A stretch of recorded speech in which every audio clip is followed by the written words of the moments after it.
Labbaik Allahumma labbaik. Ikuti Haji Bersama ANB. Hubungi Assalamualaikum warahmatullahi wabarakatuh. Innal hamdalillah nahmaduhu wa nasta'inuhu wa nastaghfiruh wa na'udzu billahi min shururi anfusina wa sayyiati a'malina. May yahdihillahu fala mudilla lahu wa may yudlil fala hadiyalah. Wa asyhadu an la ilaha illallah wahdahu la syarika lah. Wa asyhadu anna Muhammadan abduhu wa rasuluh. Ya ayyuhalladzina amanu taqullaha haqqa tuqatih wa la tamutunna illa wa antum muslimun. Ya ayyuhan nasu taqu rabbakumul ladzi khalaqakum min nafsin wahidah wa khalaqa minha zawjaha wa batha minhuma rijalan katsiran wa nisaa'a wattaqullaha alladzi tasaaluna bihi wal arham innallaha kana 'alaikum raqiba. Ya ayyuhalladzina amanu taqullaha wa qulu qawlan sadida yuslih lakum a'malakum wa yaghfir lakum dhunubakum wa may yuti'illaha wa rasulahu faqad faza fawzan 'azima. Amma ba'du fa inna asdaqal hadithi kitabullah wa khairal huda huda nabiyyina Muhammadin sallallahu alaihi wasallam wa syarral umuri muhdatsatuha fa inna kulla muhdatsatin fid dini bid'ah wa kulla bid'atin dhalalah wa kulla dhalalatin finnar. Wa usalli wa usallim ala nabiyyina Muhammadin wa ala alihi wa sahbihi ajma'in. Hadirin jamaah Jumat dimulakan Allah Ta'ala.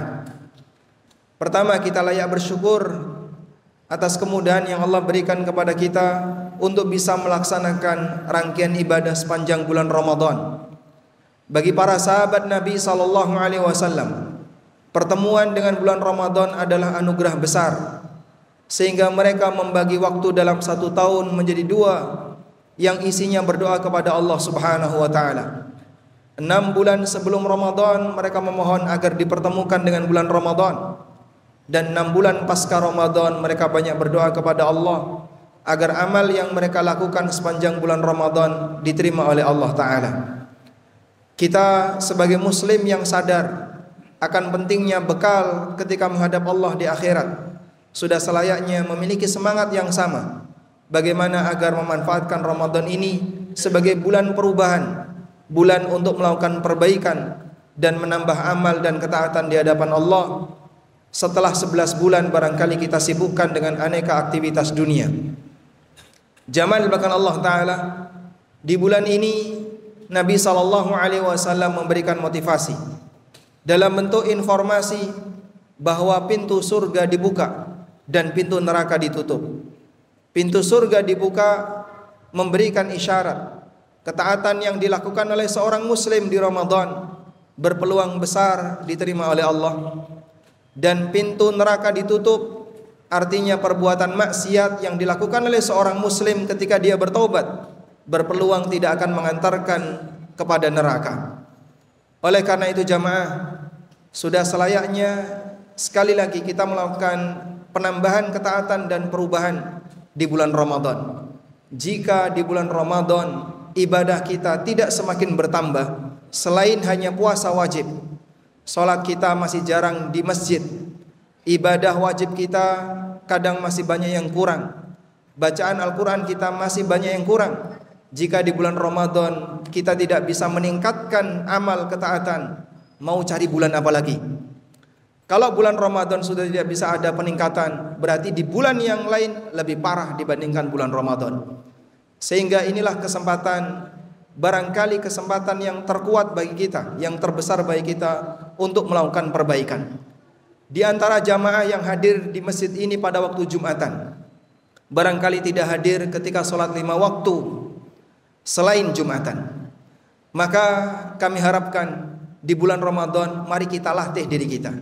Kita paksa diri kita untuk datang sholat 5 waktu secara berjamaah sebagaimana kita hadir ketika Jumatan. Selanjutnya jamaah dimulakan Allah Subhanahu wa taala, kami akan menyampaikan sebuah pesan singkat berkaitan dengan kesalahan yang dimiliki oleh sebagian masyarakat tentang kehidupan pasca kematian. Jamaah dimulakan Allah Subhanahu wa taala, akidah yang menyimpang tentang kehidupan pasca kematian sudah ada sejak zaman jahiliyah. Bahkan salah satu di antara titik sengketa antara Nabi Muhammad sallallahu alaihi wasallam dengan orang musyrikin yang menjadi musuh beliau, di antaranya adalah berkaitan dengan masalah akidah pasca kematian. Orang musyrikin mereka punya keyakinan bahwa manusia setelah hidup tidak akan dibangkitkan kembali oleh manusia, setelah mati mereka tidak akan dibangkitkan kembali oleh Allah Ta'ala. Bahkan mereka datang kepada Nabi sallallahu alaihi wasallam sambil membawa tulang orang yang sudah mati, lalu dikatakan, may yuhyil idhama wa hiya ramim, siapakah yang akan menghidupkan tulang ini padahal dia sudah jadi tanah? Maka dijawab oleh Allah Subhanahu wa taala, qul yuhyiha alladhi ansha'aha awwala marrah, katakanlah wahai Muhammad, sesungguhnya zat yang menghidupkannya adalah zat yang menciptakannya pertama kali. Maka sebagaimana Allah mampu untuk menciptakan manusia tanpa awalan, Allah Subhanahu wa taala mampu untuk menghidupkan kembali manusia yang telah mati. Mereka bersumpah atas nama Allah kalau orang yang sudah mati tidak akan dibangkitkan oleh Allah. Sebagaimana yang Allah Subhanahu wa taala firmankan dalam Al-Qur'an di surat An-Nahl, wa aqsamu billahi jahda aimanihim la yab'atsullahu may yamut. Mereka bersumpah atas nama Allah dengan sumpah yang sesungguhnya Allah tidak akan membangkitkan orang yang telah mati. Sehingga dalam keyakinan mereka, manusia kalau sudah mati maka selesai seluruh urusan, tidak akan ada hisab setelah dia mati.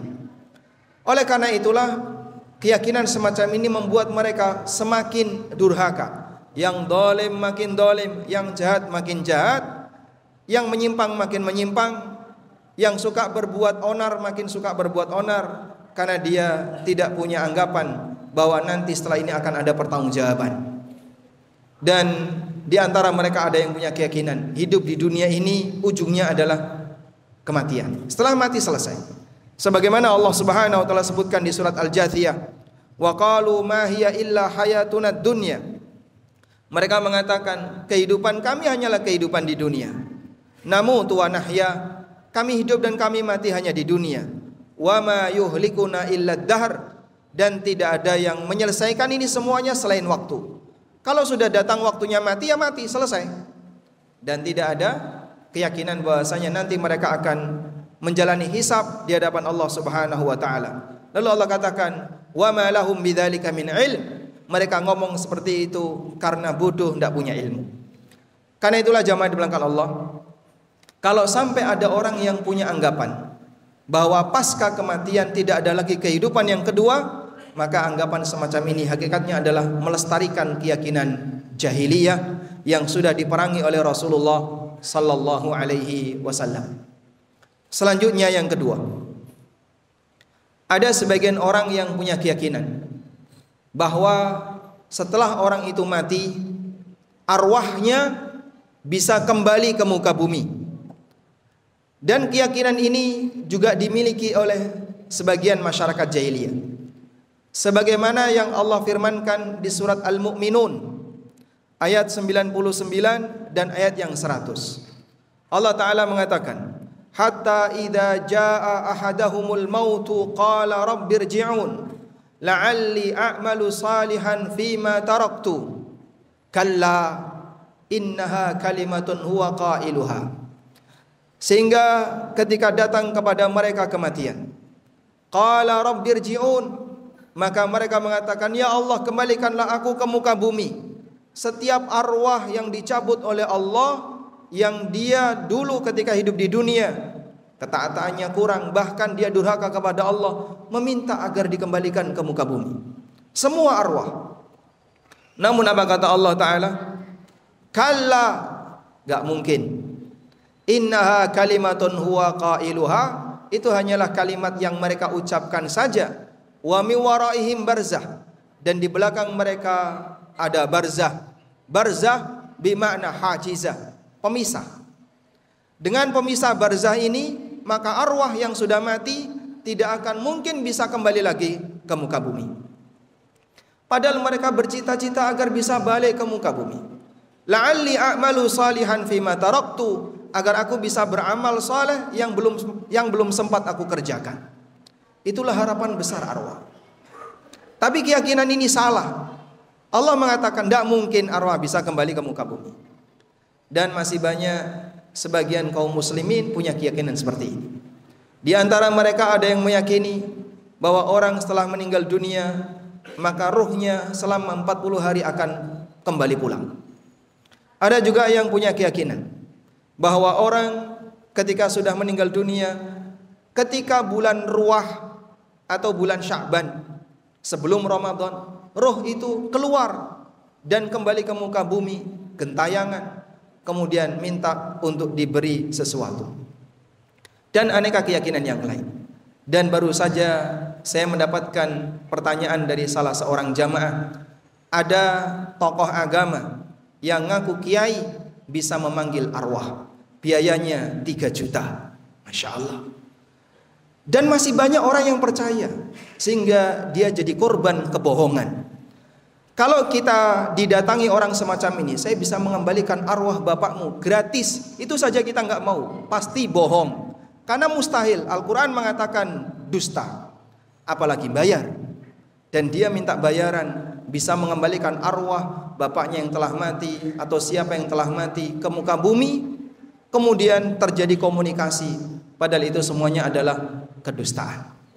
Jamaah dimakan Allah Subhanahu wa taala, kaum muslimin banyak menjadi korban keyakinan-keyakinan yang menyimpang semacam ini karena mereka tidak mengambil akidahnya dari Al-Quran, sehingga mereka punya anggapan yang tidak benar berkaitan dengan masalah yang gaib, dan itu masuk dalam kategori berbicara tentang masalah gaib tanpa ilmu. Semoga apa yang kita sampaikan sebagai khutbah yang pertama ini bermanfaat. Aqulu qauli hadza wa astaghfirullah. Alhamdulillahilladzi hadana li hadza wa ma kunna linahtadiya laula an hadana Allah. Laqad jaa rusulu rabbina bil haqq wa nudu an tilkumul jannatu urithumuha bima kuntum ta'malun. Wa asyhadu an la ilaha illallah wahdahu la syarikalah wa asyhadu anna Muhammadan abduhu wa rasuluh. Ya ayyuhalladzina amanu taqullaha haqqa tuqatih wa la tamutunna illa wa antum muslimun. Hadirin jamaah Jumat di belakang Allah Subhanahu wa taala. Ada juga sebagian orang yang punya anggapan bahwa besok ketika di yaumil akhir dia akan diselamatkan oleh pemuka kelompoknya, oleh tokoh tarikatnya. Sebagian tokoh tarikat dengan aneka tarikat yang berwarna-warni di muka bumi ini, mereka mengklaim dan menjanjikan kepada para pengikutnya, nanti kalau kamu mati dan di hadapanmu ada malaikat, maka sampaikan, aku adalah muridnya Kiai Fulan, aku adalah muridnya Kiai A, Kiai B. Tak tunggu kamu di depan pintu surga. Masya Allah. Jamaah dimuliakan Allah, coba kita renungkan sebuah hadis berikut ini. Pada waktu turun ayat wa anzir ashiratakal aqrabin, berikanlah peringatan kepada kerabat-kerabatmu yang dekat.